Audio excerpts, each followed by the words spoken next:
Hello everyone, সবাই কেমন আছেন? আশা করি সবাই ভালো আছেন, আমরাও ভালো আছি। আজ তো মেয়ের পরীক্ষা ছিল, তাই রান্না বান্না করতে দেরি হয়ে গেছে। স্কুল থেকে এসে তারপর রান্না বসিয়ে দিলাম। তো এখন প্রায় বাজে দুইটা বেজে গেছে। যাওয়ার সময় রান্না করতে পারিনি, তাই এখন এসে রান্না বসিয়ে দিলাম। সব গুছিয়ে গিয়েছিলাম, কেটে ধুয়ে দিয়ে রেখে গিয়েছিলাম। এখন আমি মাংসটা কষিয়ে নিচ্ছি। আজকে মাংস রান্না করছি। একটা কক মোরগ ছিল ফ্রিজে, তাই এটা আমি কেটে রেখে গিয়েছিলাম। পেঁয়াজ রসুন সব কিছু গুছিয়ে রেখে গেছি। আর কালকে একটু ডাল ছিল, ডালটা আমি জাল দিয়ে নিচ্ছি এখান দিয়ে। আর এখান দিয়ে একটু করলা আলু ভাজি করব। আর পটল আর আঁকড়ি ভেজে নিয়েছি, নিরামিষ। ভাত হয়ে গেছে। আর এখানে করলা আলুটা কেটে রেখেছি, এখনও ভাজা হয়নি। এই তো মাংসটা কষানো হয়ে গেছে। এখন আমি পরিমাণ মতো একটু ঝোল দিয়ে দেব। ঝোল দিয়ে গরম মশলা দিয়ে আমি কিছুক্ষণ ফুটলে নামিয়ে নেব।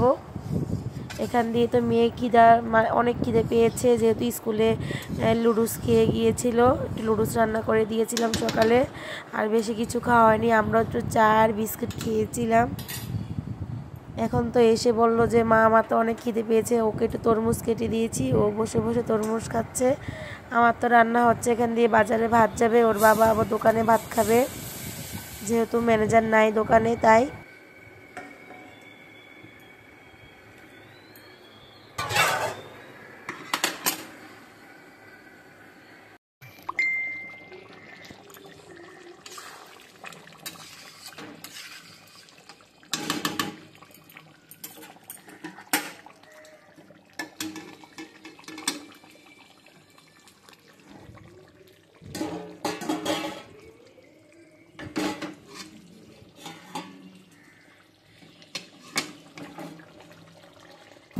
এখন আমি তো মাংসটা নামিয়ে নিচ্ছি। নামানোর পরে আমি মেয়েকে ভাত দিয়ে দেব।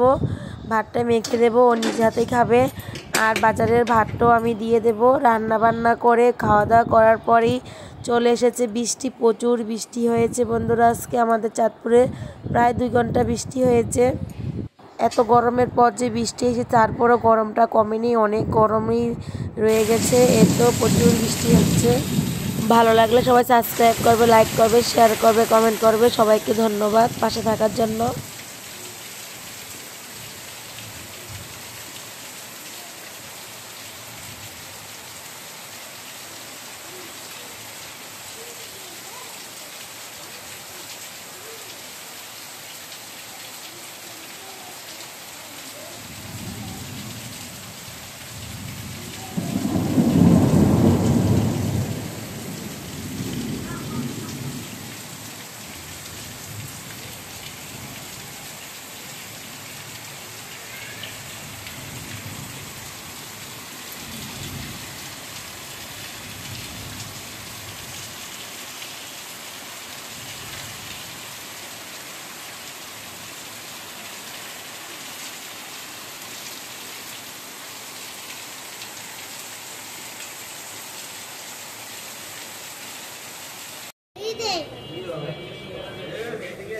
Banyak nih mantan aku. Nih mama jadi kayak